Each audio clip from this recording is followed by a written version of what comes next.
She fixed his expensive car on the side of the road and refused his money.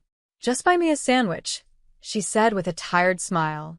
What she didn't know, the man in the suit was a mafia boss trying to leave his dark past behind. And that one act of kindness was about to change both their lives forever. The Mercedes wasn't supposed to die on Route 47. Anna Delvecchio wiped sweat from her forehead with the back of her grease-stained hand, squinting at the black luxury car sitting crooked on the shoulder like a wounded animal. She'd been driving home from picking up Eli from school when she spotted it, hood up, steam billowing into the late afternoon sun. Most people would have kept driving. Smart people, anyway. But Anna had never been accused of being smart, just stubborn. She pulled her rattling '98 Ford pickup onto the gravel and killed the engine. Through her dusty windshield, she watched a man in an expensive suit pace beside the Mercedes, phone pressed to his ear. Even from 50 feet away, she could tell he didn't belong here. His shoes probably cost more than her monthly rent. "Mom, why are we stopping?" Eli's voice piped up from the passenger seat, his face buried in a comic book. "Someone needs help, baby. But you always say we can't afford." "I know what I always say." Anna grabbed her toolbox from the truck bed. "Stay in the car. Lock the doors." Eli rolled his eyes but obeyed. 9 years old, and already too smart for his own good. As Anna approached, the man turned. He was younger than she'd expected, maybe early 40s, with dark hair silver at the temples and eyes that looked like they'd seen things most people only had nightmares about. A thin scar ran along his jawline, barely visible unless you were looking for it. He ended his call abruptly. "You with a tow service?" "Nope. Just someone who knows her way around an engine." Anna set down her toolbox. "What happened?" The man studied her for a moment, his gaze sharp and calculating. Temperature gauge spiked. "Started smoking. I pulled over before it got worse." "Smart move." Anna popped the hood fully open and waved away the remaining steam. "Could be the radiator. Could be a busted hose. Mind if I take a look?" He gestured toward the engine with a slight smile. "Be my guest. Though I should warn you, I already called for a tow truck that won't get here for 2 hours minimum on a Friday afternoon." Anna leaned over the engine bay, her practiced eyes scanning for the problem. "Yeah, I figured." She heard him chuckle, a sound that seemed rusty, like he didn't use it often.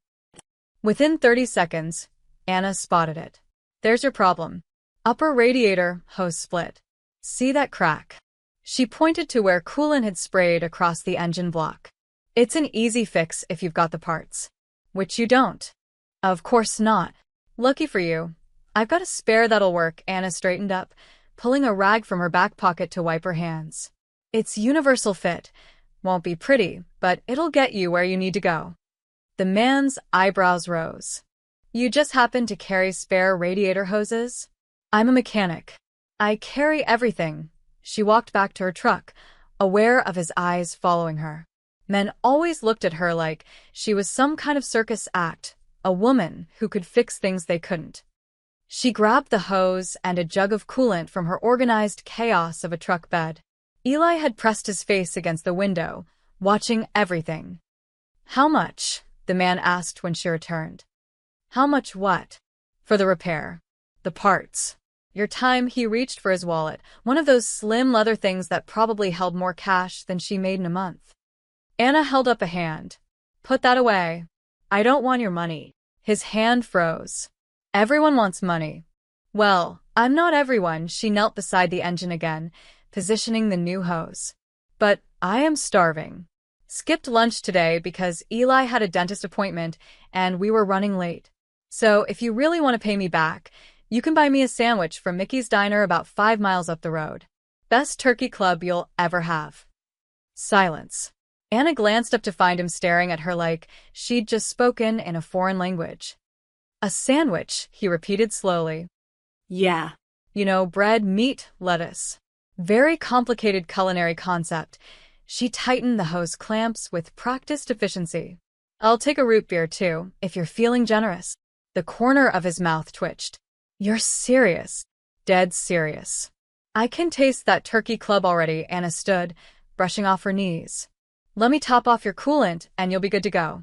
Just drive easy for the first few miles until everything settles. She poured the coolant in, checked the oil level out of habit, and slammed the hood shut with a satisfying thunk. The whole repair had taken maybe 15 minutes. The man was still watching her with that strange intensity. Up close, she noticed his clothes weren't just expensive. They were immaculate.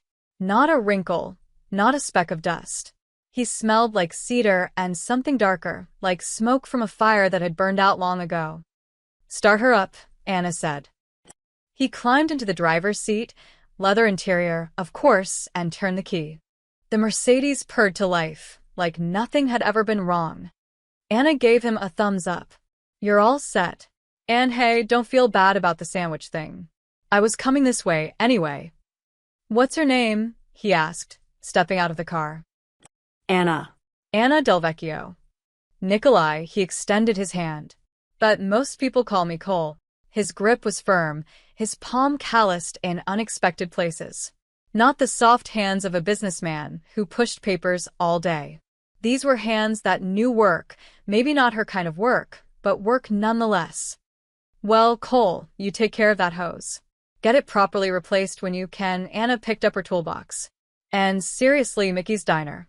5 miles north. They close at 9-inch. I'll remember." That something flickered across his face. Surprise, maybe, or curiosity. "Thank you, Anna."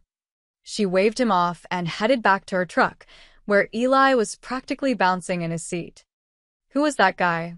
Eli demanded as she climbed in. "Just someone who needed help, baby." He looked important. Anna glanced in her rearview mirror. The Mercedes was pulling back onto the highway, sleek and powerful, like it had never been vulnerable at all. "Yeah," she murmured, starting her truck. "He did, didn't he?" She didn't know it then, couldn't have known, but in 15 minutes on the side of a dusty highway, she'd just saved the life of the most dangerous man in 3 states. And in return, he was about to turn her entire world upside down. All for the price of a sandwich she'd never get to eat. Anna was elbow deep in a carburetor when she heard the engine. Not just any engine, that particular purr of German engineering that cost more than her house. She didn't need to look up to know it was the Mercedes from yesterday. "You've got to be kidding me," she muttered, wiping her hands on a rag that had long ago given up being clean. Her garage wasn't much, a converted barn on the edge of town with a hand-painted sign that read, "Delvecchio's Auto Repair," in fading letters. Most days, she fixed pickup trucks and sedans held together by rust and prayer. A car like that Mercedes didn't belong here. Through the open bay door, she watched Cole step out, looking impossibly crisp in dark slacks and a white shirt with the sleeves rolled to his elbows. Somehow, he'd managed to find the only pothole-free path across her gravel lot. "Morning," he called out, that slight smile playing at his lips again. "Let me guess," Anna said, not bothering with pleasantries. "The hose I put on yesterday is leaking already." "Not at all. Works perfectly." He approached slowly, hands in his pockets, taking in the organized chaos of her workspace. "But the engine's making a strange sound. Thought you might take a look." Anna raised an eyebrow. "Strange how?" "Like a clicking. When I accelerate." She studied him for a moment. His posture was too relaxed for someone worried about their car. And that suit. Nobody wore a suit like that to a garage unless they were trying to make an impression or they didn't know any better. Cole didn't strike her as the type who didn't know better. "Pull it into the bay," she sighed. "Let me hear it." He did, and she listened as the engine idled. Smooth as silk. She had him rev it a few times, put it in gear, reverse, back to neutral. Not a click, not a tick, not even a whisper out of place. "Your engine's fine," Anna said flatly. "You sure? Because I distinctly heard." "Mr. Vasaro," she crossed her arms. "I've been fixing cars since I was 16. That engine is running better than most cars half its age. So either you've got supernatural hearing, or you drove all the way back here for a different reason."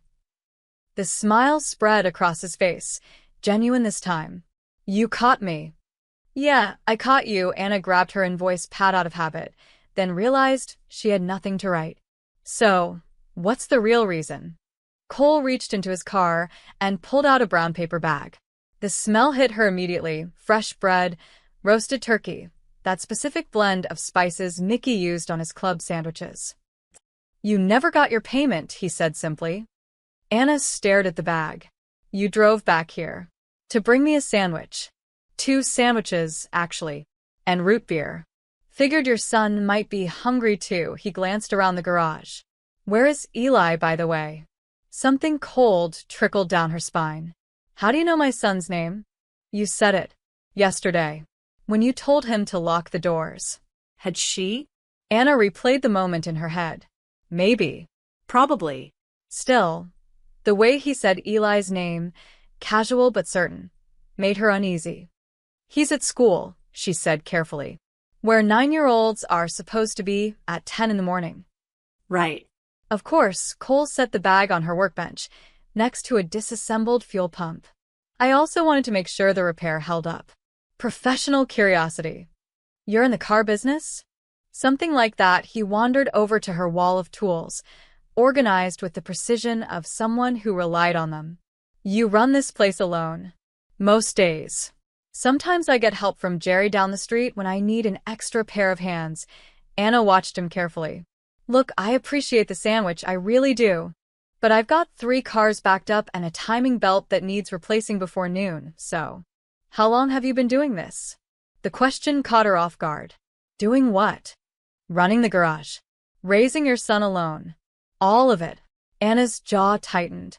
That's really not your business. You're right. I'm sorry, but he didn't move toward the door. Instead, he turned to face her fully, and she saw something in his eyes that hadn't been there yesterday, a kind of recognition, like he was seeing her for the first time. It's just, you remind me of someone. Someone who used to tell me that the best way to fix something is to understand why it broke in the first place. Sounds like a smart person. She was past tense. The way he said it left no room for questions. An uncomfortable silence settled between them, broken only by the distant sound of a horn honking on Main Street. Anna cleared her throat. Well, thanks for the sandwich. And the root beer. Eli will be thrilled. He's been pestering me about Mickey's all week. She moved toward the Mercedes, a gentle hint toward the exit. But seriously, your car is fine. Better than fine. Whatever clicking you thought you heard, it's not mechanical. Cole nodded slowly, pulling his keys from his pocket. But as he opened the driver's door, he paused. You said you're backed up. 3 cars. Yeah, so. What if you had help? Would that free up your afternoon? Anna laughed. Help costs money, and unless you moonlight as a mechanic. I could try. She stopped laughing. You're serious? I'm good with my hands. Used to work on engines when I was younger, he shrugged, and something about the gesture seemed almost vulnerable. Been a while, but some things you don't forget. Why would you want to spend your day covered in grease? For a long moment, Cole didn't answer. When he finally spoke, his voice was quieter. Maybe because yesterday, for 15 minutes, I forgot who I was supposed to be. And I'd like to feel that again. Anna should have said no. Every instinct she'd honed over years of being careful, of protecting herself and Eli, told her to send this strange, expensive man away. But there was something in his voice, something hollow and honest, that made her hesitate. You'll ruin that nice shirt, she said instead. Cole smiled, already rolling up his sleeves higher. I'll survive. Fine. But you're taking orders from me, understood? Yes, ma'am. As Anna handed him a wrench and pointed him toward the Chevy with the leaking oil pan, she caught herself smiling. Dangerous thing, that. Smiling at strangers who showed up twice for no good reason. Especially strangers who drove cars worth more than her life. Especially strangers whose eyes held secrets she probably didn't want to know. The envelope was thick. Too thick. Anna found it wedged under her front door when she got home that evening, her back aching from a long day and her mind still replaying the strange sight of Cole Vasaro changing oil with the careful precision of a surgeon. He'd been good. Better than good. His hands moved like they remembered things his mind had forgotten, tightening bolts with exact pressure, checking fluid levels with practiced efficiency. They'd worked in comfortable silence most of the afternoon, and when Eli had arrived after school, Cole had simply nodded at him and kept working. Eli had watched him like he was a fascinating science experiment. Now, standing in her dim hallway with that envelope in her hands, Anna felt her stomach twist. She knew what it was before she opened it. The return address confirmed it. First National Bank. The same bank that had been sending her increasingly urgent letters for 3 months. But this letter was different. Inside, clipped to her mortgage statement, was a cashier's check. Already processed. Already paid. The full amount of her 3 months of arrears, plus next month's payment. $4,600. Her hands started shaking. There was no note. No explanation. Just the check and a stamped receipt showing the payment had been submitted that morning at 9:47 a.m., right around the time Cole Vasaro had pulled into her garage complaining about an engine that purred like a kitten. No, Anna whispered. No, no, no. Mom, Eli called from the kitchen. Can I have the sandwich now? I'm starving. In a minute, baby. Her mind raced. How did he even know? How did he find out about the mortgage? She hadn't told him. Hadn't told anyone except Jerry, and Jerry wouldn't. Unless Cole had looked it up. Unless he'd done some digging after that first meeting on the highway. Unless he was the kind of man who had resources to find things out. The kind of man who drove a Mercedes and had scars on his jaw and calluses in strange places. Anna grabbed her phone and pulled up the search engine, typing with fumbling fingers. Nikolai Vasaro. The results loaded slowly, too slowly, and then all at once. Her breath caught. The first link was a news article from 2 years ago. Alleged crime figure Nikolai Cole Vasaro avoids indictment. Witnesses recant. The second, Vasaro family ties to organized crime. Federal investigation stalls. The third, a blurry photo of Cole stepping out of a courthouse, flanked by lawyers who probably cost more per hour than she made in a week. Oh God, Anna breathed. She scrolled frantically, clicking through article after article. Money laundering, racketeering, suspected involvement in construction fraud. Nothing stuck, nothing proven, but the word alleged appeared so many times it might as well have been his middle name. Nikolai alleged Vasaro. And she'd let him work in her garage, around her son. Anna's hands were still shaking when she grabbed her keys. She found him at the Riverside Hotel, the only place in town expensive enough for a man like him. The desk clerk tried to stop her, but Anna had a way of moving through obstacles when she was angry enough. She pounded on room 412 until the door swung open. Cole stood there in a t-shirt and dark pants, barefoot, looking almost normal except for the phone in his hand and the startled expression that quickly shifted to understanding. Anna. You can't just buy people, Mr. Vasaro. She shoved the envelope against his chest. Take it back. He didn't take it. Didn't even look at it. It's not buying. It's repayment. Repayment? For what? A 15-minute repair that cost you a sandwich. For peace of mind, his voice was calm, infuriatingly calm. You helped me. I wanted to help you. I didn't ask for your help. I didn't ask for you to dig into my life and find out that I'm 3 months behind on my mortgage, and her voice cracked. You had no right. You're right. I didn't. Cole finally took the envelope, but instead of keeping it, he set it on the dresser behind him. But I did it anyway. And the payment's already processed. The bank won't reverse it. Anna felt tears burning behind her eyes and hated herself for it. Why? Why would you do this? Because I could. He ran a hand through his hair, and for the first time since she'd met him, he looked uncertain. Because yesterday you asked for a sandwich when you could have asked for anything. Because today you let a stranger work in your garage without asking questions. Because, he stopped, seeming to struggle with the words. Because people like you don't exist in my world, Anna. And when I find them, I try to protect them. I don't need protection. I need to take care of myself. That's how it works. I know. I'm sorry, he meant it. She could hear it in his voice. But the damage is done. The mortgage is paid. You can be angry at me for that, and you have every right. But don't punish yourself by letting the bank come after your house when the problem's already solved. Anna swiped at her eyes angrily. I looked you up. I know who you are. What you are. Something shifted in his expression. The warmth disappeared, replaced by something harder, more guarded. Then you know why you should stay away from me. Yeah. I do. Good, but he didn't sound like it was good. He sounded like he'd just lost something. Anna turned to leave, then stopped. For what it's worth. The man who fixed cars in my garage today? He seemed like a good person. But I don't know if he's real, or if he's just another thing you're good at pretending to be. She didn't wait for an answer. Didn't want one. As she walked down the hotel corridor, her phone buzzed. A text from an unknown number. Keep the payment. Please. Consider it repayment for something I can't get back. A few hours of being someone better than I am. Anna deleted the message. But she didn't return the envelope. And lying in bed that night, watching Eli sleep peacefully in the next room, in a house that wouldn't be taken from them, she hated herself a little for that.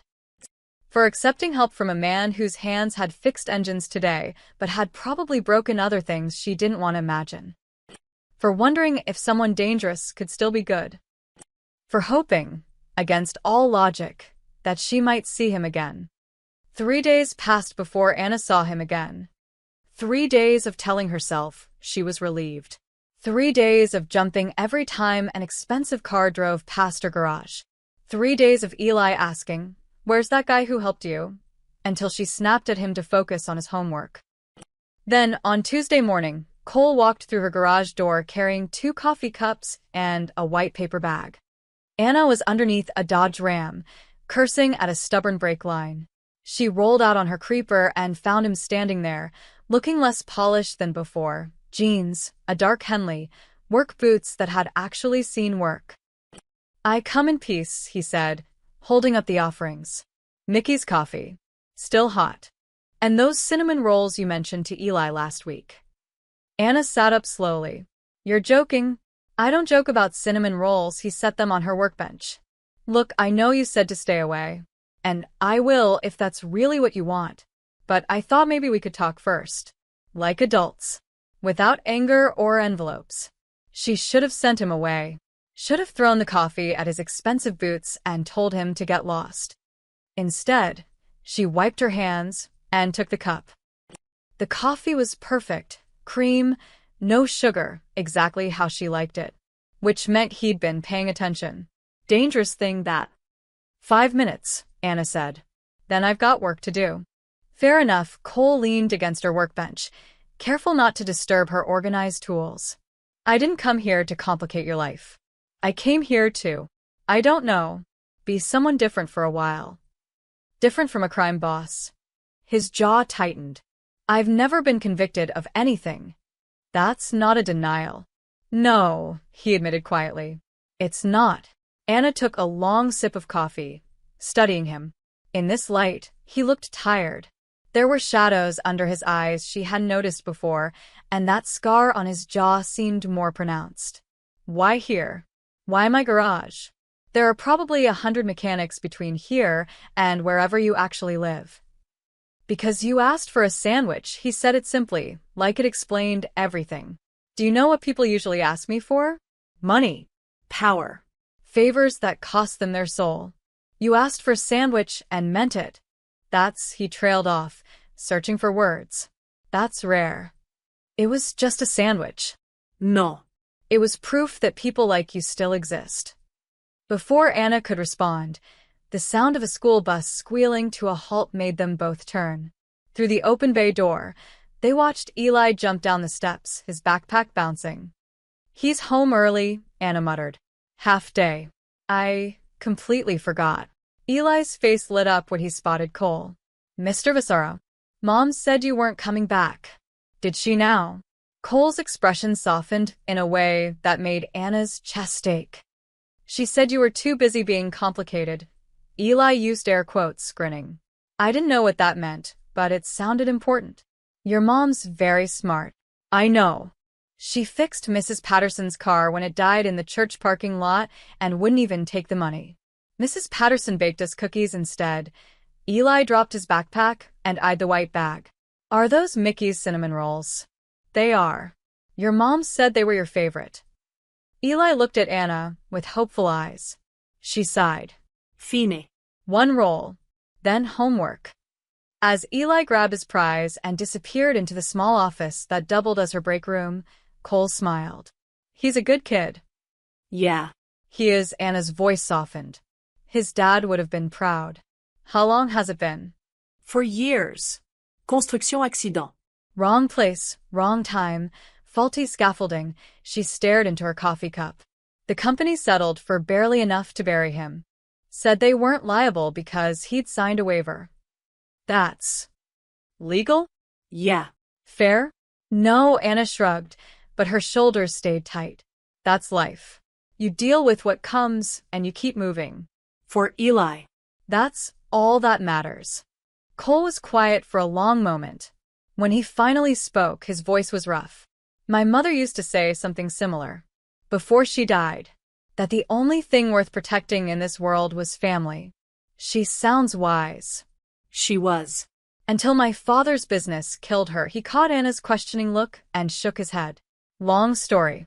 Wrong story for a Tuesday morning. But Anna saw it, a flash of pain so raw it made her forget, just for a moment, what he was. Made her see only what he'd lost. Look, she said carefully, I can't have you in my life. Not regularly.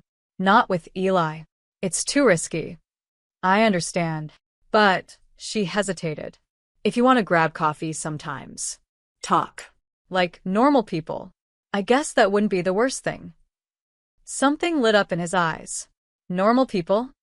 Don't push it, Vasaro. Wouldn't dream of it. He pushed off the workbench and she noticed him pull out his phone, glancing at the screen. His expression darkened immediately. Problem? Anna asked. Just work. Nothing that can't wait, but the way he said it clipped tight, told her it absolutely couldn't wait. I should go. Let you get back to that break line. Cole, she didn't know why she stopped him. Whatever you're about to do, be careful.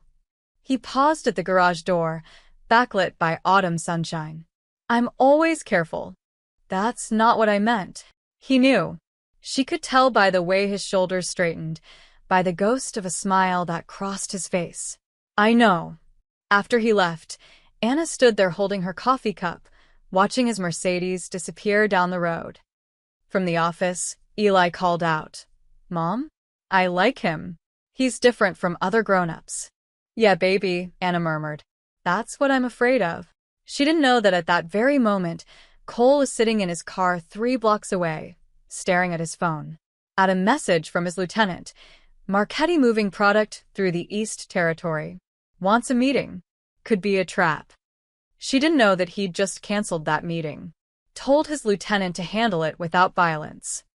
She didn't know that for the first time in 15 years, Nikolai Vasaro was choosing coffee over blood. All because a woman with grease under her fingernails had asked for a sandwich. The black SUVs appeared on a Thursday. Anna noticed them because they didn't belong. 2 identical Escalades with tinted windows, parked across from her garage for 20 minutes without anyone getting out. Just sitting there. Watching.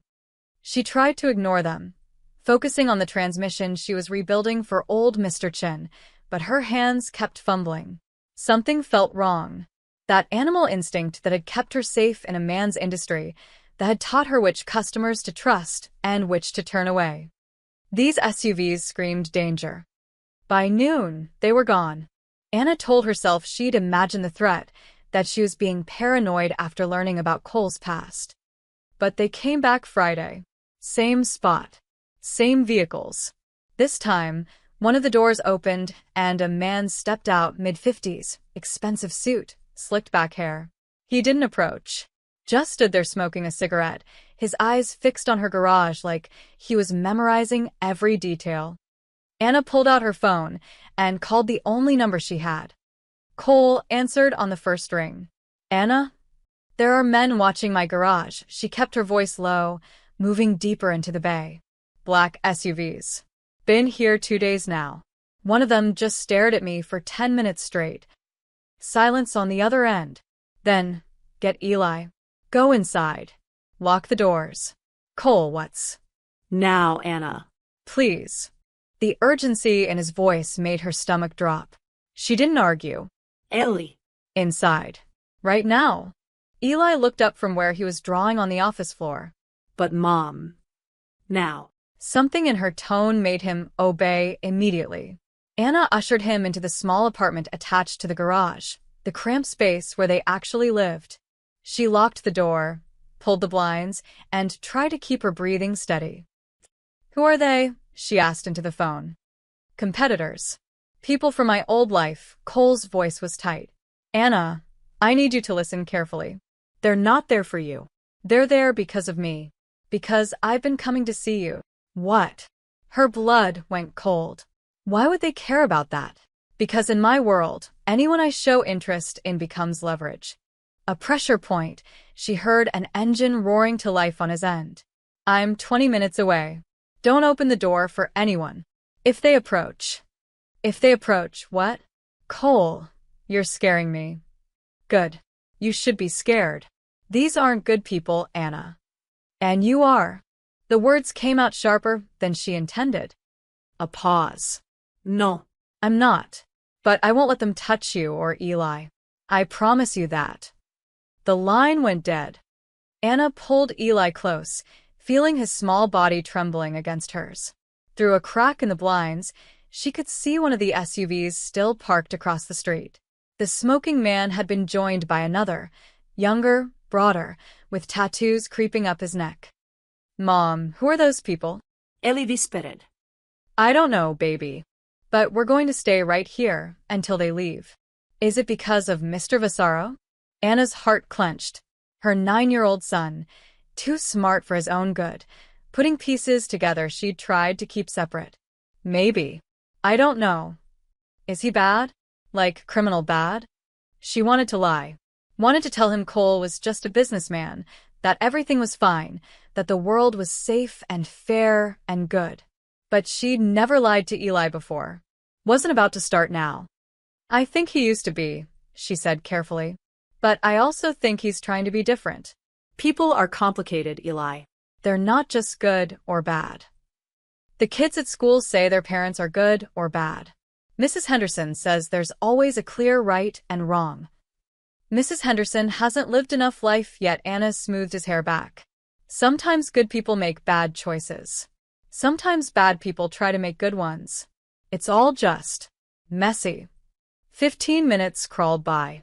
Then 20. Anna was about to call the police. Consequences be damned. When she heard it. The Mercedes. Cole's car pulled up fast, parking directly in front of her garage. He got out, and Anna's breath caught. This wasn't the man who'd brought her coffee and cinnamon rolls. This was someone else entirely. His jaw was set, his movements precise and predatory. He walked straight toward the SUVs without hesitation. The two men straightened, cigarettes dropping. Words were exchanged, too far away for Anna to hear, but close enough to see Cole's body language. He wasn't backing down. Wasn't showing fear. The broad man with neck tattoos stepped forward, getting in Cole's face. For a moment, Anna was certain she was about to witness violence. Then Cole pulled out his phone, showed them something on the screen, and everything changed. The tattooed man stepped back. The older one's expression shifted from threatening to uncertain, maybe even afraid. More words. Sharp gestures. Then both men retreated to their SUVs. The engine started. The vehicles pulled away, disappearing down Main Street like they'd never been there at all. Cole stood in the middle of the road for a long moment, shoulders tight, before turning toward her garage. Anna unlocked the door before he could knock. Are they gone? She demanded. Yes, he looked exhausted. They won't come back. How can you be sure? Because I made them understand that you're off limits. That touching you would be the last mistake they ever made, he said it matter-of-factly, like he was discussing the weather. Anna's stomach twisted. What did you show them? On your phone? Proof that I still have resources. That I'm not as removed from that world as they thought. His eyes met hers, and she saw something close to shame there. I didn't want to do that. I've been trying to distance myself, to be cleaner. But when it comes to protecting you and Eli... Stop, Anna held up a hand. Just stop. You can't protect us, Cole. You can't fix this. Because the problem isn't those men out there. The problem is that knowing you puts us in danger in the first place. Anna. No. Listen to me, her voice cracked. I like you. God help me, I actually like you. But I can't have my son afraid in his own home. I can't have men in SUVs watching my garage. I can't live looking over my shoulder, wondering if today's the day your past catches up with all of us. Cole's face fell. You're right. You're absolutely right. So this ends. Now. Today, even as she said it, her heart was breaking. No more coffee. No more visits. We go back to being strangers. If that's what you want, it's not about what I want. It's about what's safe. He nodded slowly, taking a step back. I understand. I'll stay away. But Anna, if you ever need anything, if you're ever in trouble, I'll call the police. Like a normal person. The ghost of a sad smile crossed his face. Right. Normal. He turned to leave, and Anna almost called him back. Almost told him that she'd spent the last 20 minutes more terrified than she'd been since the day they buried Eli's father. Almost admitted that despite everything, she felt safer when he was near. But she didn't. Because some distances exist for a reason. And some men, no matter how hard they try to change, carry shadows too dark to outrun. For 2 weeks, Anna didn't hear from Cole. 2 weeks of telling herself it was better this way. 2 weeks of Eli asking where he went. 2 weeks of her garage feeling emptier, even when it was full of cars. She buried herself in work, brake jobs, oil changes, a complete engine rebuild on a '67 Mustang that should have been exciting, but just felt like a distraction. Jerry stopped by on Tuesday, took one look at her face, and asked if she wanted to talk about it. She didn't. Then, on a rainy Saturday afternoon, Eli made everything worse.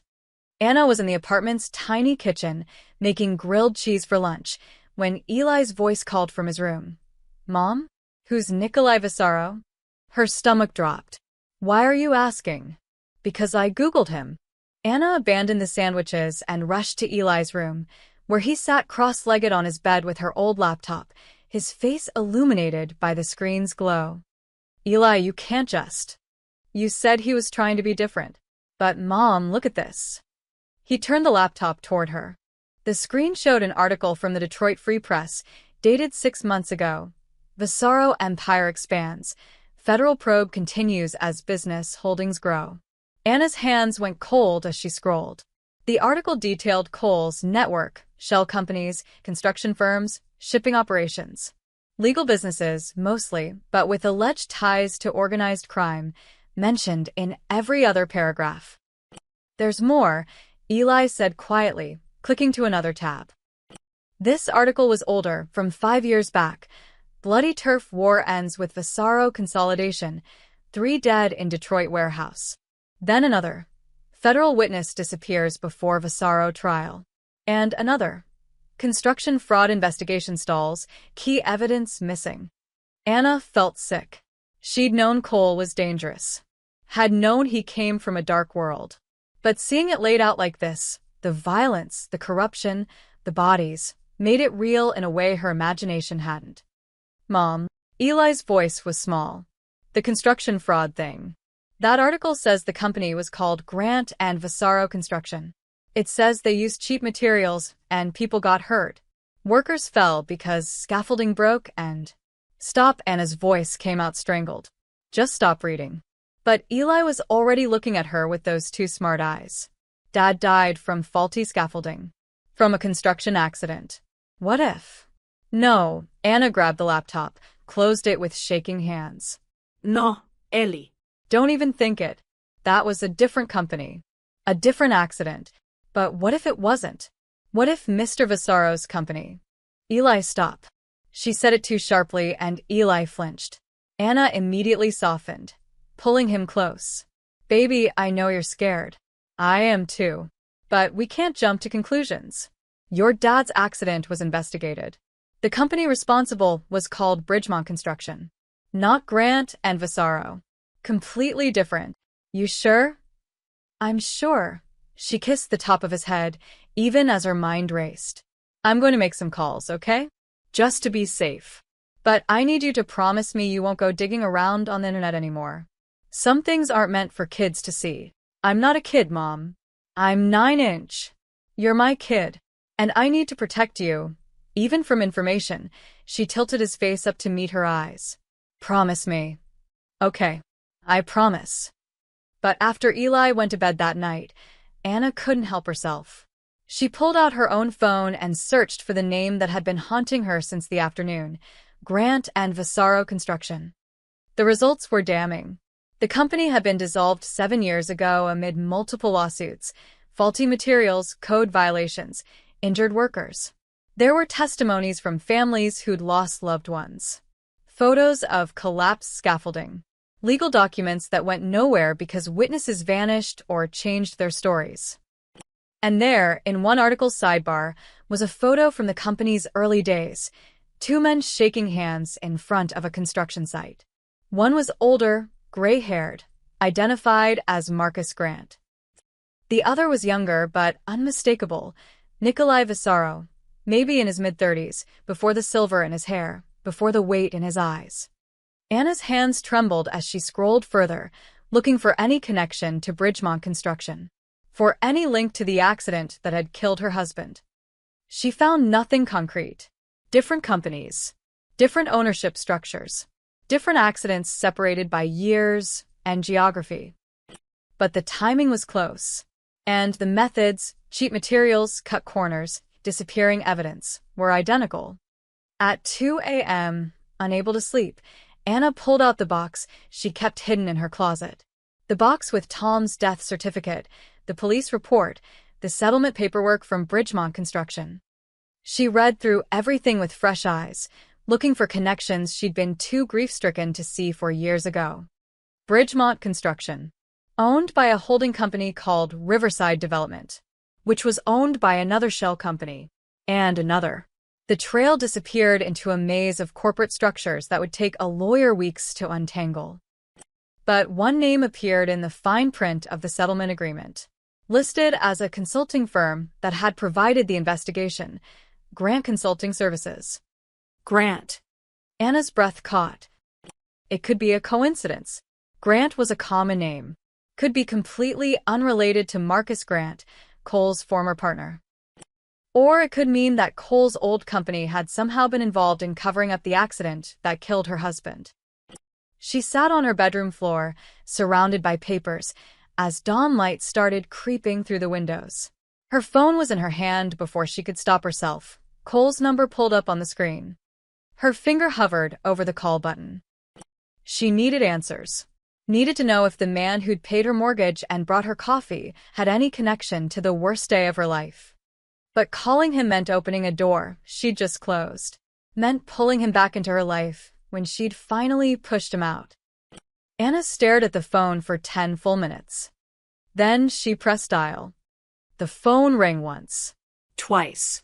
On the third ring, Cole's voice answered, rough with sleep. Anna? What's wrong? I need to see you, she said, her voice steadier than she felt. Now. And I need you to tell me the truth about something. A pause. What kind of truth? The kind that might make me hate you. Silence stretched between them, heavy and dangerous. When Cole finally spoke, his voice was quiet and resigned. I'll be there in 20 minutes. Cole arrived in 19 minutes. Anna met him outside, away from the apartment where Eli slept. The pre-dawn air was cold, and fog hung over the empty street like a curtain. Cole looked like he hadn't slept. Same clothes as yesterday, hair disheveled, that careful composure cracked around the edges. Anna, whatever you found. She thrust the papers at him. Grant and Vasaro Construction. That was your company. He took them slowly, his face unreadable in the dim light from her garage. It was. A long time ago. 7 years. That's not that long, her voice shook. You built things with cheap materials. Cut corners. People died, Cole. Workers fell from scaffolding that shouldn't have passed inspection. I know, he said it quietly, without defense. That's why I left. Why I dissolved the partnership with Marcus Grant. But you didn't go to the police. Didn't make it right. You just walked away and let him keep operating under different names, and his hands clenched into fists. My husband died 4 years ago. Construction accident. Faulty scaffolding. And the company that covered it up used Grant Consulting Services for their investigation. Cole's eyes widened. Anna, did you know? The question ripped out of her. When you met me on that highway, when you came to my garage, when you paid my mortgage, did you know that your old partner might have been involved in killing Tom? No, he said it firmly, meeting her eyes. I swear to you, I didn't know. I haven't had contact with Marcus Grant in 6 years. After I left the company, I tried to distance myself from everything he built, everything we built together. But you knew what he was doing. You knew he was still operating. I suspected, but I had no proof. And by then he stopped, jaw tight. By then I was too deep in other things. Things that seemed more urgent. I told myself it wasn't my problem anymore. Anna laughed bitterly. Convenient. You're right. It was convenient. And cowardly, Cole handed back the papers. But Anna, I need you to understand something. When I met you, when I kept coming back, it wasn't guilt. It wasn't some elaborate scheme. You reminded me of why I wanted out of that life in the first place. You are everything I stopped being. That doesn't change what you did, what you let happen. No. It doesn't. He pulled out his phone, his expression shifting from defensive to determined. But maybe I can start changing it now. If you'll let me. What are you talking about? Marcus Grant.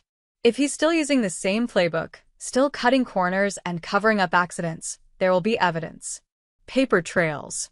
Witnesses who are afraid to come forward. Cole started typing rapidly. I still have contacts. People who owe me favors. We can find proof. Anna stared at him. You want justice for your husband. I want to make amends for standing by while people got hurt. That means we want the same thing. He looked up from his phone. But I need you to trust me. Just for this. Just long enough to get the truth. Every instinct told her to say no. To send him away and never look back. But the image of Tom's face swam in her mind, his laugh, his hands that had been so gentle with Eli, the way he'd kiss her forehead before leaving for work each morning. If you're lying to me, Anna said slowly, if this is some kind of manipulation, then you'll never see me again. And you'll take everything you find to the police. Cole's voice was steady. I'm not asking you to trust me as a friend. I'm asking you to trust that I'm tired of being the person I've been. And that starts with fixing what I broke. Anna took a shaky breath. What do you need from me? Everything you have on Bridgemont Construction. Every document, every name, every detail from the investigation. He was already texting someone. I'm calling in a favor from a journalist I know, someone who specializes in corporate fraud. And I've got a contact inside the Construction Workers Union who's been trying to build a case against Grant's network for years. That won't be enough. He's covered his tracks before.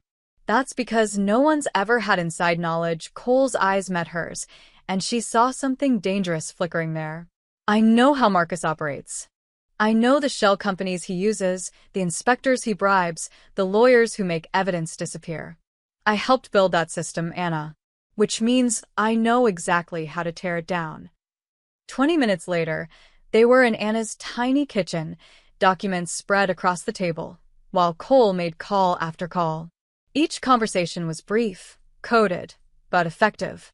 By the time the sun fully rose, he'd assembled a network, an investigative journalist named Sarah Chin, a union organizer named Mike Torres, and a whistleblower from inside one of Grant's current companies, someone Cole identified only as a friend who's been waiting for the right moment. This is insane, Anna muttered, watching him work. Yesterday I told you to stay away. Now we're planning to take down your former business partner. Life's funny that way. Cole accepted a cup of coffee she handed him, their fingers brushing briefly. For what it's worth, I'm sorry.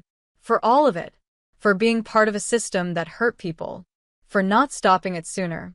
4. Don't, Anna cut him off. Apologies are just words. Show me with actions. I will. By noon, Sarah Chen arrived, a sharp-eyed woman in her 40s with a recorder and a laptop. She listened to everything, took copies of all Anna's documents, and made notes with the efficiency of someone who'd done this 100 times.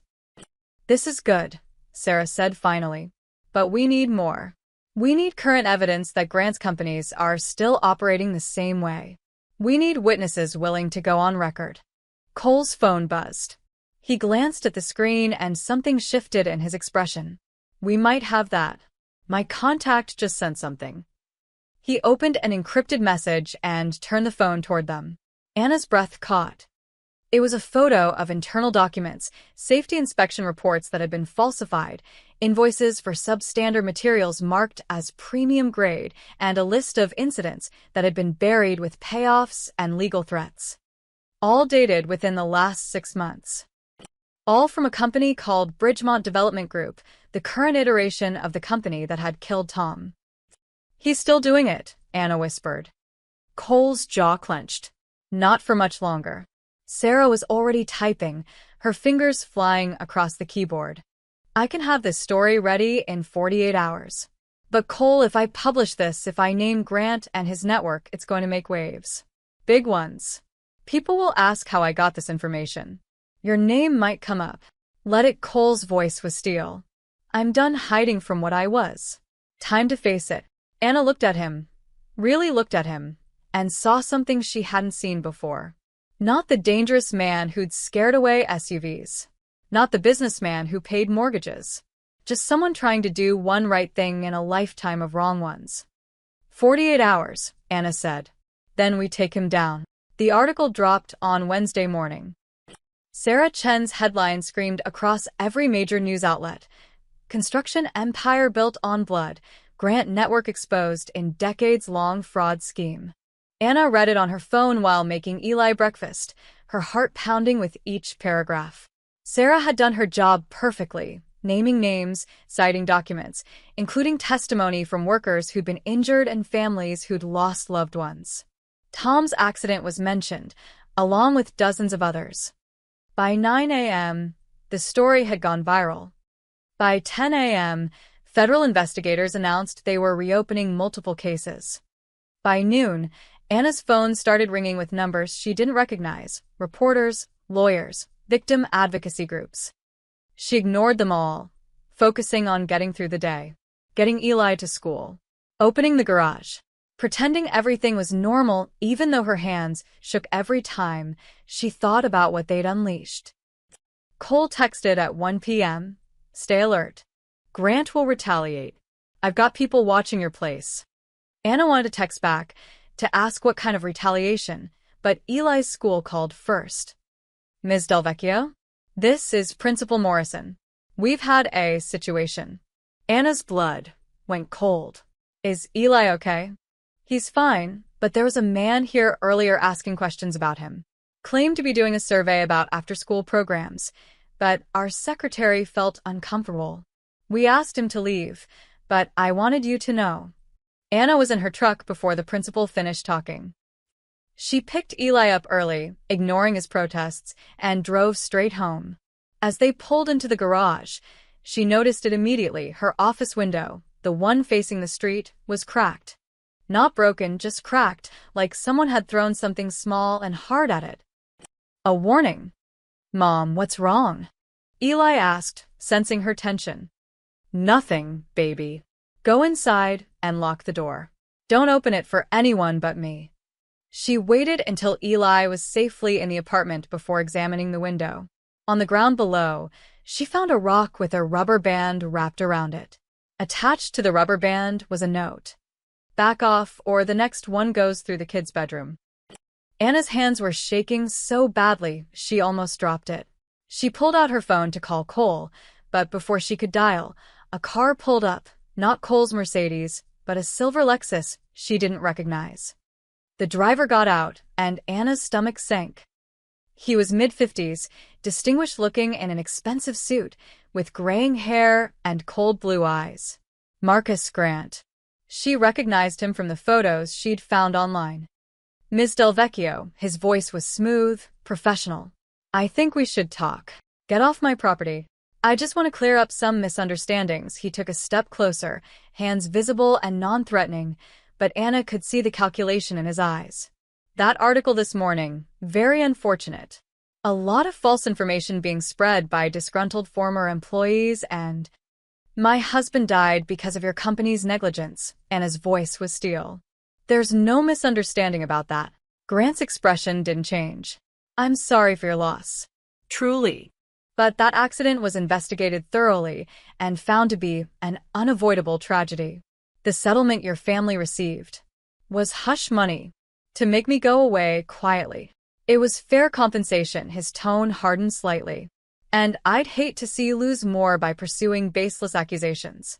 You have a son to think about, a business, a home you nearly lost before someone mysteriously paid your mortgage. The implication hung in the air like poison. Are you threatening me? Anna demanded. I'm reminding you that actions have consequences. You've aligned yourself with some very dangerous people, Ms. Delvecchio. Nikolai Vasaro isn't the reformed businessman he's pretending to be. He's using you to settle old scores. Grant pulled out a business card, setting it on her workbench. When you realize that, when this all falls apart, call me. I take care of people who are smart enough to know when to stop. He walked back to his car with the unhurried confidence of a man who'd never faced real consequences. Anna stood there, shaking with rage and fear, until his Lexus disappeared down the street. Then she called Cole. He was here, she said without preamble. Grant. At my garage. Cole's voice turned to ice. What did he say exactly? Anna told him everything. The cracked window, the note, Grant's visit. When she finished, the silence on the other end was more terrifying than any response. Cole. I'm coming over. Don't go anywhere. Don't open the door for anyone. What are you going to do? What I should have done 6 years ago. The line went dead. Anna paced her garage for 20 minutes before Cole arrived, not alone, but with 3 other vehicles.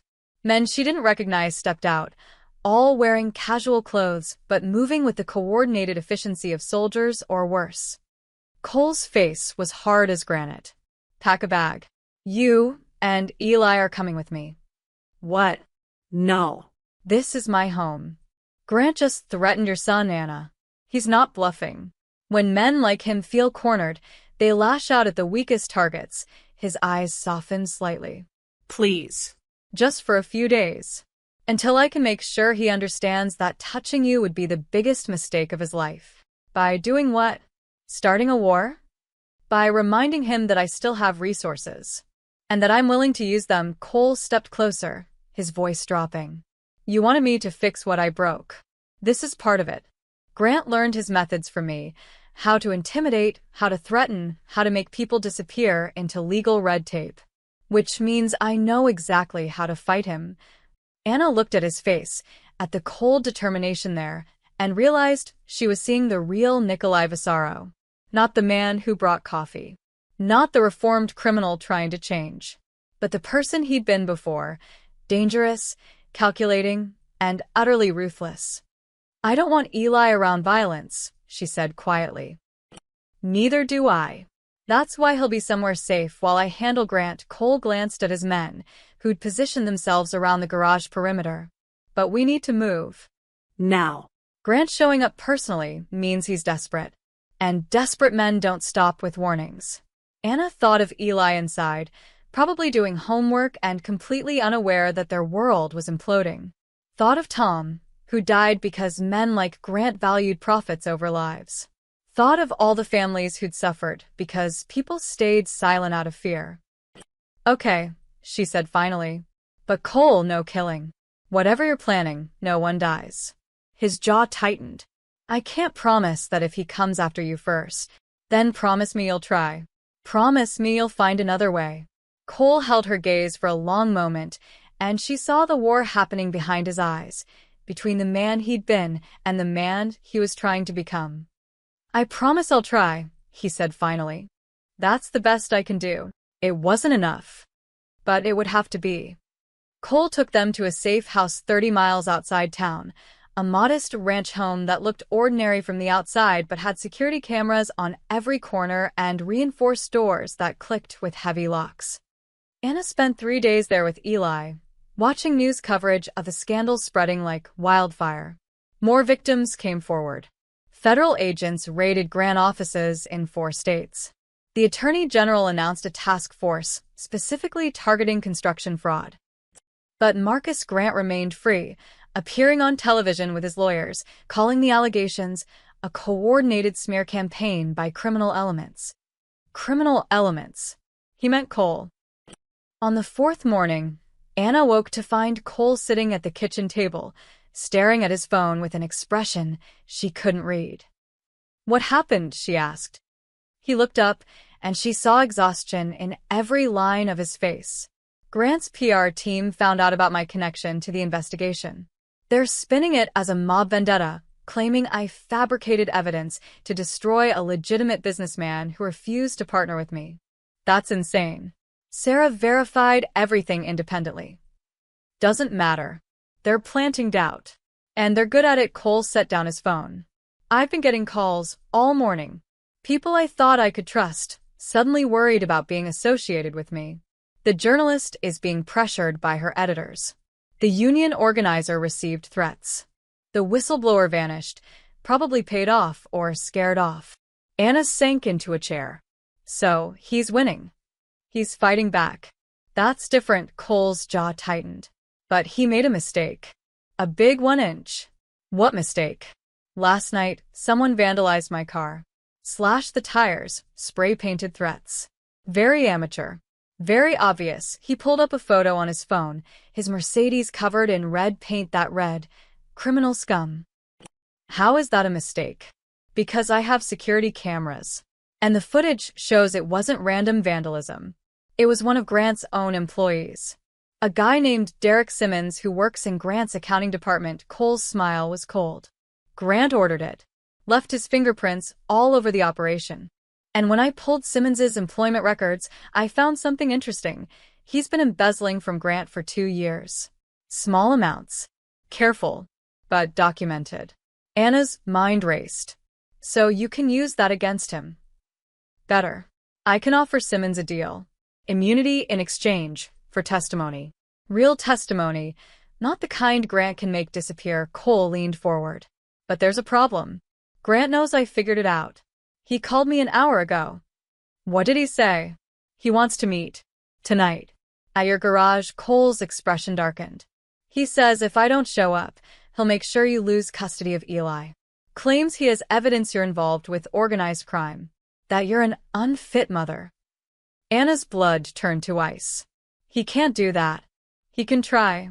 And even if it doesn't stick, the investigation alone would destroy you. Child services would get involved.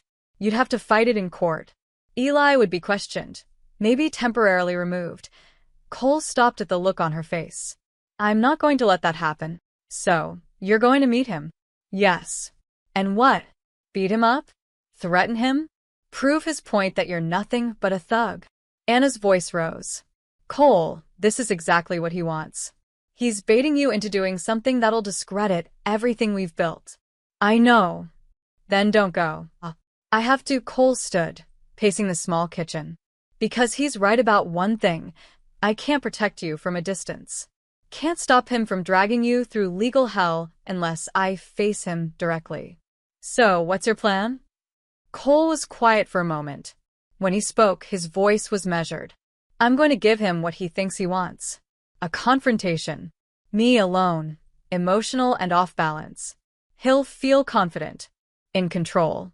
And that's when people make mistakes." "That's not a plan. That's suicide." "It's a plan if you trust me." He met her eyes. "Anna, I've spent 15 years learning how men like Grant operate. They're bullies. They rely on fear and intimidation because actual power is too expensive. When you call their bluff, when you show them you're not afraid, they collapse." Anna wanted to argue, wanted to lock him in the safe house and call the police and let the system handle it. But she'd seen how the system worked, or didn't work.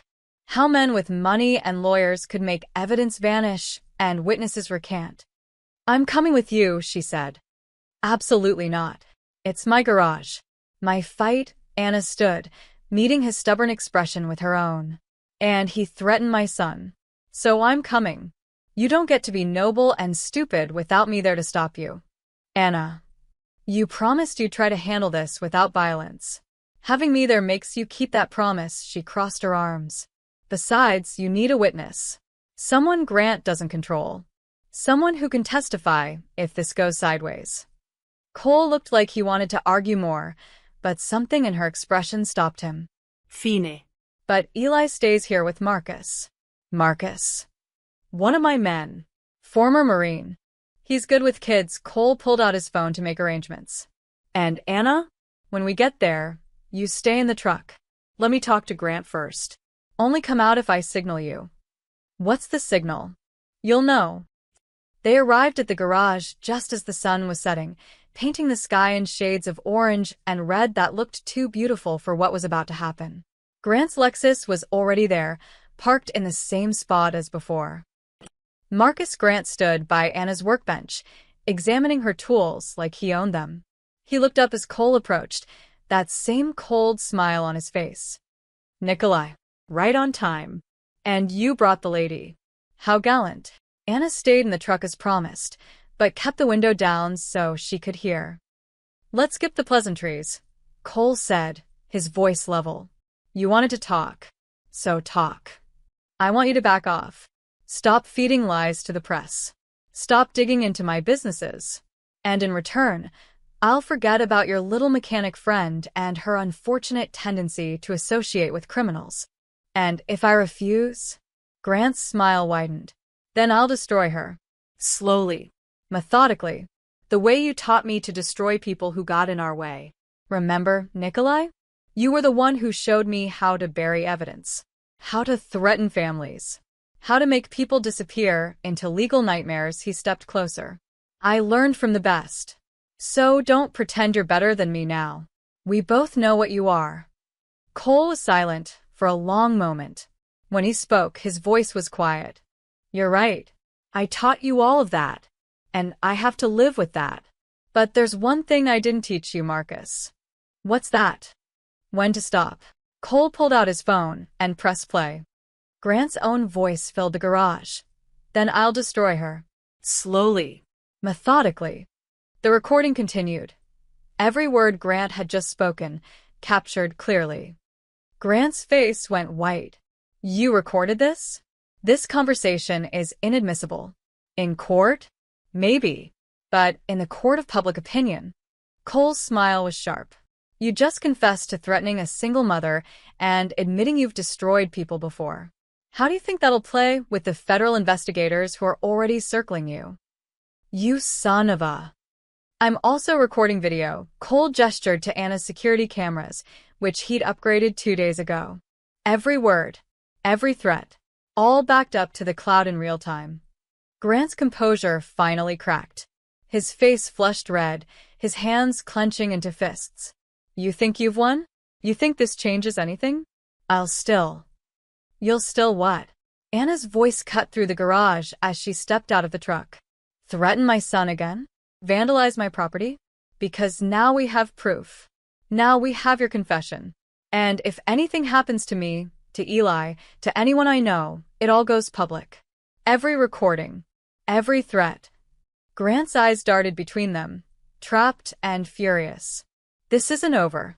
"Yes," Cole said quietly. "It is. You just don't know it yet." Grant stormed to his car, and for a moment Anna thought he might actually drive away. But then he spun back, his face twisted with rage. "You destroyed me," he screamed at Cole. "You ruined everything we built." No, Marcus. "You destroyed yourself the day you decided money was worth more than lives." Grant stood there, trembling with fury, before finally getting in his Lexus and tearing out of the parking lot, gravel spraying. Anna exhaled slowly, her whole body shaking. "Is it really over?" Cole watched the taillights disappear. Not yet, but soon. He was right. Within 24 hours, Grant's recorded confession went viral, not released by them, but leaked by someone inside Grant's own organization. Someone who'd finally had enough. The dominoes began to fall. The news broke on every channel at once. Anna watched from her garage, Eli safely beside her, as the headlines scrolled across her phone. Grant Industries under federal investigation, CEO facing multiple charges. By noon, footage of FBI agents entering Grant's corporate headquarters flooded the internet. Boxes of documents carried out. Employees escorted outside. Marcus Grant himself, flanked by lawyers, refusing to answer reporters' questions as he ducked into a black car. But that was just the beginning.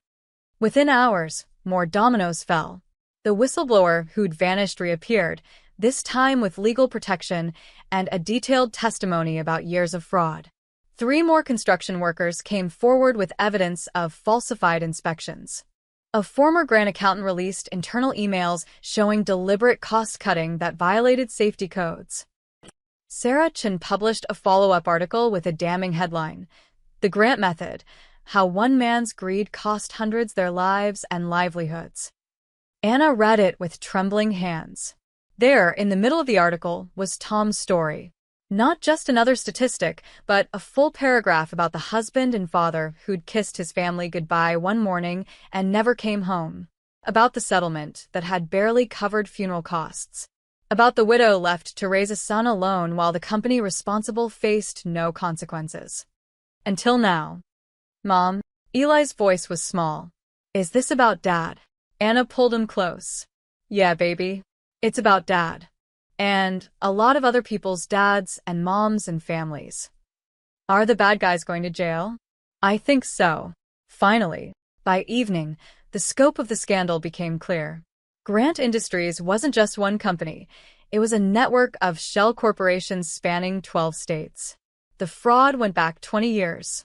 The victim count was in the hundreds, maybe thousands. Workers injured. Buildings condemned. Families bankrupted by legal fees while Grant hid behind corporate structures designed to shield him from liability. Cole called at 8. "Turn on Channel 7. Anna did. The news anchor was grim-faced. In a stunning development, federal prosecutors have announced charges against Marcus Grant and 17 associates, including fraud, racketeering, and negligent homicide. The investigation, which began with a single whistleblower and an exposé by investigative journalist Sarah Chen, has uncovered what officials are calling one of the most extensive construction fraud schemes in recent history. The screen showed footage of Grant's factories shutting down, padlocks on gates, workers standing outside, some angry, some relieved. Then came interviews, families of victims, their faces no longer hidden, their voices no longer silenced. A woman Anna recognized from the support group she'd briefly attended after Tom died. "We thought we were alone. We thought nobody cared. But knowing other families went through this, knowing someone finally listened, it changes everything." Anna's eyes burned with tears. "Anna?" Cole's voice was soft through the phone. "You still there?" "I'm here," she wiped her face. "Is it really happening? Are they really going to pay for what they did?" "The legal process will take time. Trials, appeals. But yes." Grant won't walk away from this. None of them will," he paused. "There's something else. The prosecutors want to talk to you. Your testimony about Tom's accident, the settlement, the connections we found, it's crucial to the case." Anna's stomach tightened. "I'll do it. Whatever they need. I'll set it up. But, Anna, my name is going to come up. They'll ask about my involvement, about why I helped expose Grant. It might get uncomfortable." "Let it." "You did the right thing, Cole." Finally, the word finally, hung between them, an acknowledgement of all the years he hadn't done the right thing, all the damage he'd been part of before he'd tried to change. "Yeah," he said quietly. Finally. The next day, Anna reopened the garage. She'd been closed for almost a week, and cars were backed up down the block. But something had changed. When customers came in, they recognized her from the news, from the articles, from the interviews she'd given to help other victims find their voice. "You're that mechanic," old Mr. Chen said, dropping off his truck. The one who took on Grant. I didn't do it alone, Anna replied. Still. Takes guts, he handed her the keys. My nephew worked for one of Grant's companies. Got injured 3 years ago. Company denied his claim. Maybe now he'll finally get justice. I hope so. Throughout the day, more people stopped by. Some were customers. Some were just townspeople who wanted to shake her hand, to thank her, to share their own stories of being crushed by systems that protected the powerful and ignored the powerless. By closing time, Anna was exhausted, but something inside her felt lighter than it had in 4 years. Eli helped her sweep up, chattering about his day at school. Everyone was talking about you, Mom. Mrs. Henderson said you were brave. Tommy Richards said his dad said you're a hero. I'm not a hero, baby. I just wanted the truth to come out. That's what heroes do, though. Eli looked up at her with Tom's eyes. Dad would be proud of you. Anna's throat tightened. You think so? I know so. Eli hugged her waist. He'd be proud of Mr. Vasuro too. For helping. Yeah. Maybe he would. That night, after Eli was asleep, Anna sat in her tiny kitchen with a cup of tea and pulled up the news one more time. The coverage had shifted from Grant's arrest to the broader implications. Networks were discussing construction industry reform. Politicians were calling for stricter regulations. Workers' rights groups were demanding protections. All because one journalist had been brave enough to publish the truth. All because witnesses had finally felt safe enough to speak. All because someone from inside the corrupt system had decided to tear it down. Her phone buzzed. A text from Cole. They formed a union. The workers from Grant's factories. They're calling it the Grant Victims Coalition. They want to make sure this never happens to anyone else. Anna smiled through tears and typed back. Tom would have joined that union in a heartbeat. Cole's response came quickly. Then we honor him by making sure it succeeds. By making sure the next father who goes to work comes home safe. Anna set down her phone and looked around her small apartment. The mortgage was paid. Eli was safe. The truth was finally out. But the work wasn't over. It was only beginning. Tomorrow, she'd call the prosecutors. She'd give her testimony. She'd add her voice to the hundreds of others demanding justice and change. Tonight, though, she let herself grieve, not just for Tom, but for all the lives cut short by greed, all the families broken by systems that valued profit over people. And she let herself feel something else too. Hope. Hope that maybe, just maybe, the world could be better than it had been. That people could change. That justice, however slow, could still arrive. That a sandwich on a highway could lead to all of this. 6 weeks after Marcus Grant's arrest, Anna stood in front of her garage and tried to imagine something different. The building was the same, weathered wood, a hand-painted sign that had seen better days, oil stains on the concrete that no amount of scrubbing would remove. But in her mind, she saw something more, something bigger. You're sure about this? Jerry asked, standing beside her with a measuring tape and a clipboard full of sketches. No, Anna admitted. But I'm doing it anyway. The idea had started small. Just repairs, fixing the cracked window, repainting the sign, maybe upgrading some equipment. But then Cole had shown up 3 weeks ago with a proposal that had knocked the wind out of her. The Grant Victims Coalition wants to create something, he'd said, spreading papers across her workbench. A community center, job training, mental health support, a place where people affected by corporate negligence can find help. He'd looked at her carefully. They want to build it here, around your garage. Anna had laughed. My garage? This tiny falling-apart building. Your garage that became a symbol. Where the confrontation happened. Where someone finally stood up. Cole had tapped the papers. They've raised money, donations from across the country, contributions from unions, grants from worker advocacy groups. Enough to buy the surrounding properties, expand the building, and turn this into something that matters. And what do I get out of it? You'd run the automotive training program. Teach people real skills. Give them a chance to build lives like you built yours. He'd smiled slightly. Plus, you'd finally have a garage that doesn't leak when it rains. Now, 6 weeks later, construction was set to begin next Monday. The lot next door, an abandoned warehouse, had been purchased by the coalition. The building would be gutted and rebuilt. Anna's garage would remain at the center, expanded and modernized, but keeping its bones, keeping its history. Mom, Eli's voice carried from inside.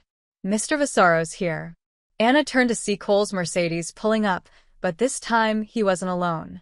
Sarah Chin stepped out of the passenger seat, camera crew following behind. We're doing a follow-up piece, Sarah explained, approaching with her recorder. 6 weeks after the scandal broke. How the victims are rebuilding. How justice is actually changing lives. She gestured to the garage. Mind if we film? Anna glanced at Cole, who shrugged. Your call. Fine. But keep Eli's face out of it. I don't want him more exposed than he already is. Of course.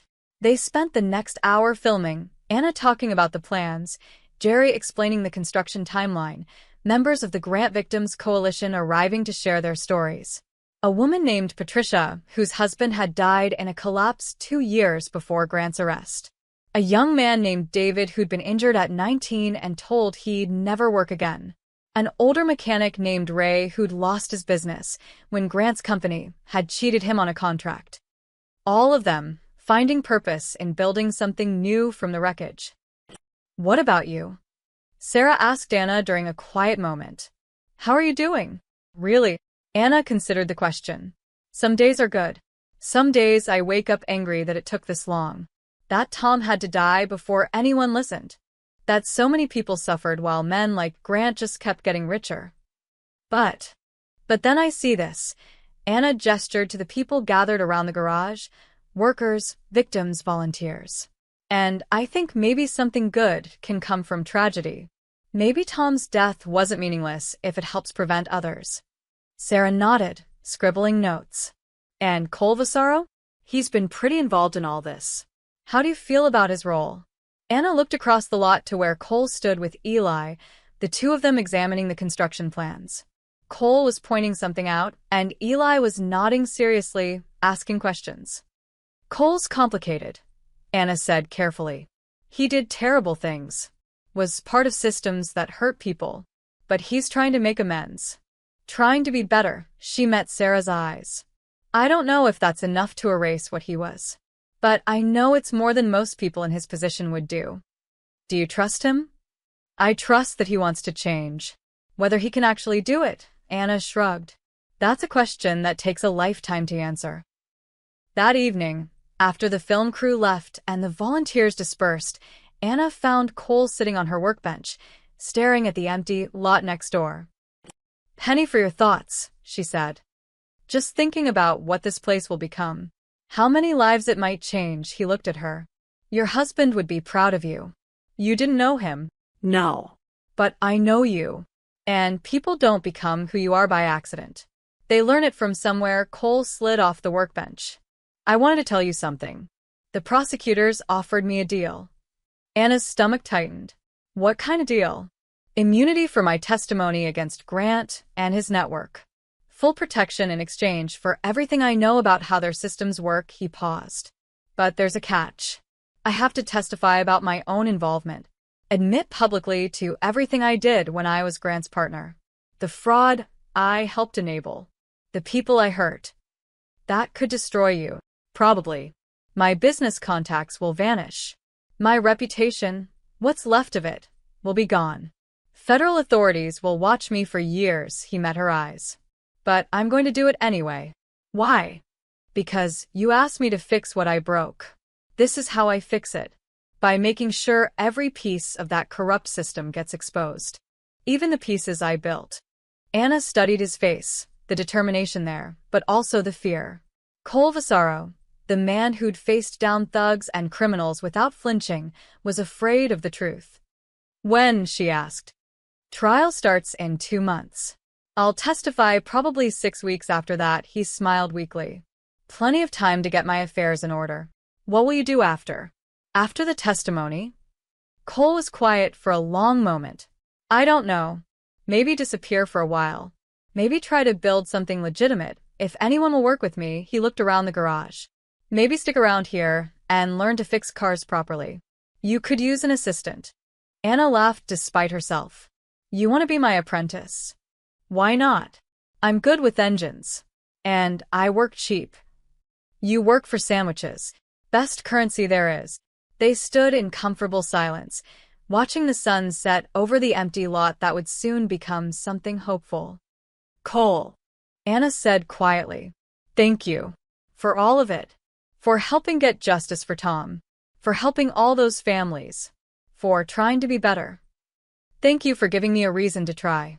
Eli appeared in the doorway, backpack slung over one shoulder. Mum, I'm hungry. Can we get Mickey's? Anna glanced at Cole. Want to join us? They make a pretty good turkey club. Cole's smile was genuine this time. I've heard that. Never actually tried 1 inch. Then it's about time you did. The three of them piled into Anna's truck, worn seats, rattling engine, radio stuck on the country station, and drove through town toward Mickey's diner. And for the first time in 4 years, Anna felt like maybe, just maybe, everything was going to be okay. 4 months later, the grand opening arrived on a perfect spring morning. Anna stood in front of the transformed building, barely recognizing it. What had once been her small, struggling garage was now something extraordinary. The old barn structure remained, carefully restored, its weathered wood treated and preserved, but it had been expanded on both sides. Clean white walls. Large windows flooding the workspace with natural light. Modern equipment gleaming in neat rows. But it was the sign above the entrance that made her throat tighten. In polished steel letters, welded by local metalworkers who'd volunteered their time, it read, "The Sandwich Deal Auto Training and Community Center, where good deeds travel far." Below, in smaller letters, in memory of Tom Delvecchio and all those lost to corporate greed. It's perfect, Eli whispered beside her, squeezing her hand. The parking lot was packed.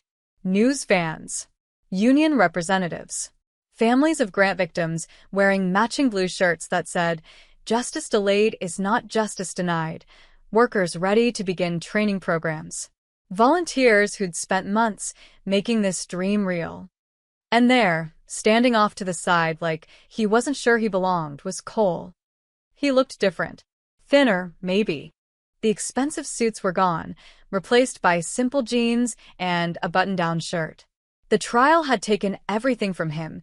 His business connections had evaporated overnight when he testified, his assets frozen during investigation, his name dragged through every headline. But he done it anyway. Told the truth about everything. Named names. Provided evidence that had sealed convictions for Marcus Grant and 14 associates. Grant himself was awaiting sentencing, facing 20 years minimum. His empire had been dismantled piece by piece, his wealth seized to provide restitution to victims. Anna caught Cole's eye and nodded toward the building. He shook his head slightly, gesturing that this moment was hers, not his. She walked over anyway. You should be up there. You made this possible. You made this possible. I just stopped getting in the way. Cole. Anna, I testified yesterday.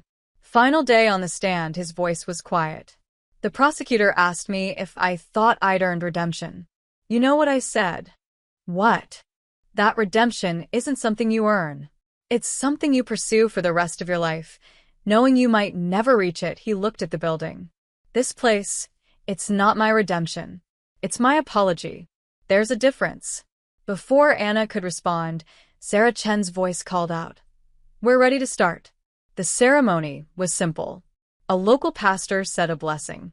Patricia, who'd lost her husband, cut the ribbon with shaking hands.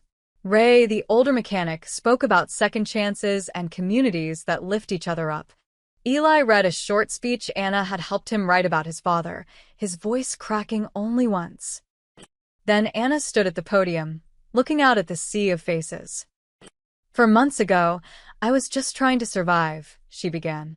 Trying to keep my garage open, raise my son, and get through each day without breaking. I didn't think I could change anything. Didn't think my voice mattered in a world where men with money and power made all the rules. She paused, finding Cole in the crowd. Then someone reminded me that sometimes the smallest actions create the biggest ripples. That asking for what you need, even if it's just a sandwich, can open doors you didn't know existed. That standing up, even when you're afraid, gives other people permission to stand up too. Anna's voice strengthened. This center isn't just about fixing cars. It's about fixing systems. About teaching skills, yes, but also teaching people that they deserve safety, Dignity. justice, that their lives matter more than profit margins, that when corporations hurt them, someone will fight back. Applause erupted. Anna saw tears on faces throughout the crowd, people who'd lost loved ones, who'd been injured, who'd spent years being told their pain didn't matter. We're going to train 50 workers in the first year, Anna continued. Mechanics, welders, electricians. Real skills that lead to real careers with fair wages and safe conditions. We're going to provide counseling for families dealing with loss, legal aid for people fighting corporate negligence. And we're going to make sure that what happened to my husband, to all our loved ones, never happens again. More applause. Louder now. So welcome to the sandwich deal, Anna finished, smiling through tears. Where we believe that small acts of kindness can change the world. Where we prove that ordinary people can beat extraordinary corruption. Where good deeds really do travel far. The crowd surged forward as the doors officially opened. Anna watched people stream inside, some to enroll in training programs, some just to see what hope looked like in physical form. Cole appeared at her elbow. You did good. We did good. Anna, he hesitated. I'm leaving town for a while. Few months, maybe longer. I need to figure out who I am now. What I can build that isn't tainted by what I was. Her heart sank, but she understood. Where will you go? Not sure yet. Somewhere quiet. Somewhere I can work with my hands and not think too much. He pulled an envelope from his pocket. But I wanted you to have this first. Inside was a deed. Anna's eyes widened as she read. The property next door. The warehouse lot. Everything the coalition had purchased. All transferred to a trust in Eli's name. Cole, I can't. It's not a gift. It's an investment. In Eli's future. In what you'll build here, he smiled. Plus, I signed over my shares in Vasaro Freight Systems to the Victims Fund. Figured I should start completely clean. You're giving up everything. No. I'm finally letting go of things that never really belonged to me. He glanced at Eli, who was showing volunteers around the garage with pride. Take care of him. And yourself. And all those people who need what you're building here. I will, Anna's voice wavered. Will you come back? Eventually? Maybe. If I figure out how to be someone worth coming back, as Cole squeezed her shoulder gently. But Anna? Even if I don't, thank you. For the sandwich I never ate. For the second chance I didn't deserve. For reminding me that people like you exist in the world. He walked away before she could respond, climbing into an old pickup truck, not his Mercedes, which had been sold months ago, and driving slowly down Main Street. Anna watched until the truck disappeared, then turned back to the sandwich deal. Inside, laughter and conversation echoed. Tools hummed. Lives were beginning to rebuild. Eli ran up, breathless and excited. Mom. Ray says I can start learning basic mechanics next summer. And Patricia wants to know if we need help with the community dinners. Tell her yes. Tell everyone yes. Anna pulled him close, looking up at the sign gleaming in the morning sun. We've got room for everyone here. As they walked inside together, Anna thought about the strange journey that had brought them here. A broken-down Mercedes on a dusty highway. A man trying to outrun his past. A simple request for a sandwich that had somehow unraveled decades of corruption and built something beautiful from the ruins. She'd asked for bread and meat and called it payment. She'd received justice, community, and hope. And somewhere out there, Nikolai Vasaro was learning the same lesson she'd taught him on that first day. Sometimes the smallest kindness is worth more than all the money in the world. Sometimes a sandwich is never just a sandwich. Sometimes it's the beginning of everything changing.